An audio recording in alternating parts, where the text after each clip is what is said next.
Nếuខ្ញុំសូមជម្រាបជូនអំពីស្ថានភាពនៃការគម្រាមកំហែងនិងការឈ្លានពានរបស់ភាគីថៃនៅតំបន់មួយចំនួនក្នុងដែនអធិបតេយ្យរបស់កម្ពុជា 1. ស្ថានភាពជួរមុខនៅសមរភូមិក្នុងទិសយុទ្ធភូមិភាគទី 4 ភាគីថៃបានបើកបាក់ការបាញ់ប្រហារមកលើកម្ពុជាគិតចាប់ពីវេលាម៉ោង 8:55 នាទីដល់វេលាម៉ោង 3 រសៀល ចាប់ពីវេលាម៉ោង 8:55 នាទី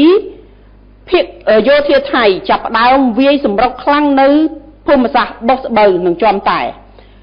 វេលាម៉ោង 9:40 នាទីយោធាថៃបានប្រើប្រាស់យន្តហោះចម្បាំងប្រភេទទម្លាក់គ្រាប់បែកជាច្រើនគ្រឿងចូលក្នុងគ្រប់គោលដៅនៅក្នុងតំបន់មុំបីអានសេះភ្នំខ្មោចនិងព្រះវិហារ វេលាម៉ោង 9:45 នាទីកម្លាំងថ្មើរជើងរបស់ថៃបានសម្រុកចូលច្រកវាលត្រីនិងចំការចេកនៅម៉ោង 10:13 នាទីយោធាថៃបានវាយសម្រុកខ្លាំងនៅតំបន់អានសេះនៅម៉ោង 11:00 នាទីយោធាថៃបានប្រើប្រាស់យន្តហោះទម្លាក់គ្រាប់បែកតាមបណ្ដោយខ្សែត្រៀមជួរមុខនៅតំបន់មុំបីភ្នំខ្មោចប្រាសាទព្រះវិហារគោល 8 ប្រាសាទតាក្របីថ្មដូននិងប្រាសាទតាមាន់ធំ ម៉ោង 12:11 នាទីយោធាថៃបានធ្វើសកម្មភាពបាញ់សម្រុកខ្លាំងនៅភូមិសាស្ត្រតាសឹម ម៉ោង 12:22 នាទីយោធាថៃបន្តបាញ់កាភ្លើងធំរត់ក្រោះបាញ់បំបុកនៅជប់អង្គុញថ្មភ្នំឆាត់និងប្រាសាទតាក្របី ម៉ោង 12:30 នាទីយោធាថៃប្រមូលផ្ដុំកម្លាំងវាយដោយរថក្រោះអមដោយដ្រូនមកទីតាំងជប់អង្គុញតារាងប៊ូលថ្មឆាត់ភ្នំ 333 ប្រាសាទតាក្របី ទី 2 ស្ថានភាពជួរមុខនៅសមរភូមិទិសយុទ្ធភូមិភាគទី 5 ភាគីថៃបានបើកការបាញ់ប្រហារមុនមកលើកម្ពុជាគិតចាប់តាំងពីវេលាម៉ោង 8:20 នាទីដល់វេលាម៉ោង 3 រសៀល គឺនៅម៉ោង 8:20 នាទីយោធាថៃបានចាប់ផ្ដើមផ្លោងចូលទៅភូមិជោគជ័យម៉ោង 8:50 នាទីយោធាថៃបានប្រើប្រាស់ដ្រូនខ្នាតធំដើម្បីហោះក្តាប់សភាពការនៅភូមិសាស្ត្រឃុំថ្មដាស្រុកវាលវែងខេត្តពោធិ៍សាត់ ម៉ោង 9:01 នាទីយោធាថៃប្រើប្រាស់កាភ្លើងធំផ្លោងចូលភូមិសាស្ត្រជ័យជំនះ ម៉ោង 9:08 នាទីយោធាថៃបានប្រើប្រាស់កាភ្លើងដេកាបាញ់បុកទៅភូមិសាស្ត្រជ័យជំនះ ម៉ោង 9:10 នាទីយោធាថៃបានប្រើប្រាស់ដ្រូនស៊ើបការហោះក្តាប់សភាពការនៅភូមិសាស្ត្រព្រៃច័ន្ទ ដល់វេលាម៉ោង 9:27 នាទីយោធាថៃបានបាញ់ផ្លោងចូលភូមិព្រៃច័ន្ទ ម៉ោង 9:45 នាទីយោធាថៃបានប្រើប្រាស់យន្តហោះចម្បាំងប្រភេទ F-16 ហោះលើភូមិសាស្ត្រឃុំអូបីជាន់និងភូមិសាស្ត្រប៉ោយប៉ែត ម៉ោង 9:50 នាទីយោធាថៃបានប្រើប្រាស់យន្តហោះចម្បាំងប្រភេទ F-16 ហោះលើរង្វង់មូលស្ទឹងបត់ចំនួន 2 លើកនិងនៅភូមិសាស្ត្រប៉ោយប៉ែត ម៉ោង 9:50 យោធាថៃបានប្រើប្រាស់យន្តហោះចម្បាំងប្រភេទ F-16 និងបានទម្លាក់គ្រាប់ចំនួន 2 គ្រាប់នៅទីតាំងភូមិស្លក្រាមឃុំស្លក្រាមស្រុកស្វាយជែកខេត្តបន្ទាយមានជ័យ នៅម៉ោង 10:49 នាទីយោធាថៃបានបាញ់ផ្លោងនៅភូមិសាស្ត្រខាងក្រោយភូមិព្រៃច័ន្ទ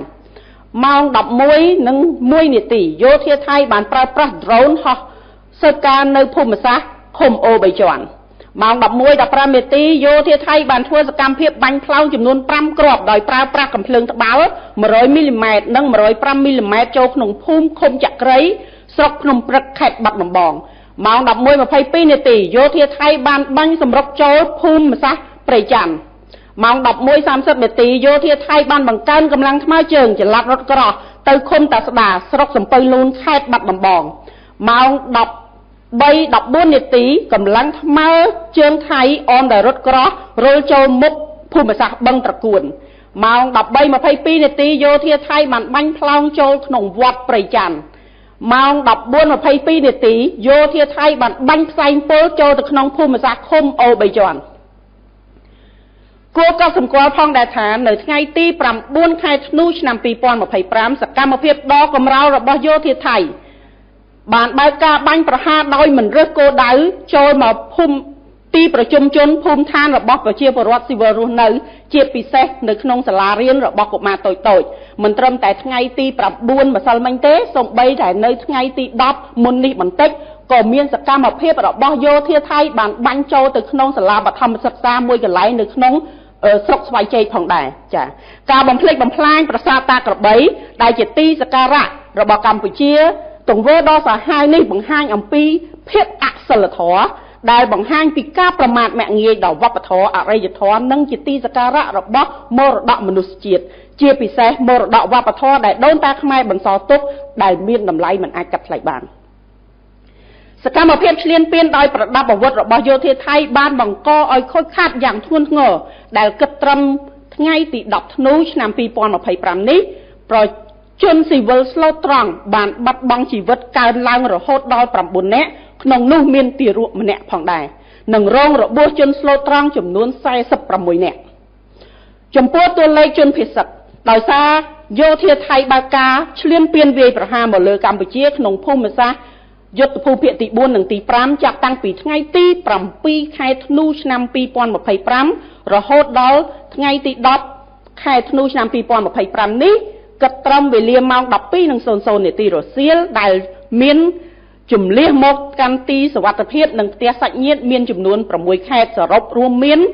37,115 គ្រួសារស្មើប្រមាណនឹង 12,7,133 នាក់ក្នុងនោះរួមមានទារកកុមារតូចៗស្ត្រីមានផ្ទៃពោះចាស់ជរាជនពិការនៅខេត្តព្រះវិហារខេត្តសៀមរាបខេត្តឧត្តរមានជ័យខេត្តបន្ទាយមានជ័យខេត្តពោធិ៍សាត់និងខេត្តបាត់ដំបងនៅក្នុងន័យនេះកម្ពុជាសូមអំពាវនាវឲ្យសហគមន៍អន្តរជាតិកោតទោសយ៉ាងម៉ឺងម៉ាត់ចំពោះការរំលោភបំពានសេចក្តីថ្លែងការណ៍រួមស្តីពីកិច្ចព្រមព្រៀងសន្តិភាពរវាងកម្ពុជាថៃនិងសកម្មភាពឧក្រិដ្ឋកម្មសង្គ្រាមខុសច្បាប់របស់ថៃម្ដងហើយម្ដងទៀតនេះដោយទាមទារឲ្យថៃទទួលខុសត្រូវទាំងស្រុងចំពោះការរំលោភបំពានដ៏កម្រោលនេះកម្ពុជាអំពាវនាវឲ្យថៃបញ្ឈប់រាល់អរិភាពជាបន្ទាន់ដោយដកកម្លាំងចេញពីដែនអធិបតេយ្យស្របច្បាប់របស់កម្ពុជានិងជៀសវាងសកម្មភាពឈ្លានពាននិងគំរាមកំហែងដល់សន្តិភាពស្ថិរភាពក្នុងតំបន់ទន្ទឹមនេះកម្ពុជាអំពាវនាវឲ្យភាគីថៃងាកមករកការគោរពកិច្ចព្រមព្រៀងបទឈប់បាញ់សេចក្តីថ្លែងការណ៍រួមស្តីពីសន្តិភាពនិងកាតព្វកិច្ចទាំងឡាយដែលស្ថិតនៅក្រោមច្បាប់អន្តរជាតិឲ្យបានម៉ឺងម៉ាត់ស្មោះត្រង់ដោយសុឆន្ទៈពិតប្រាកដ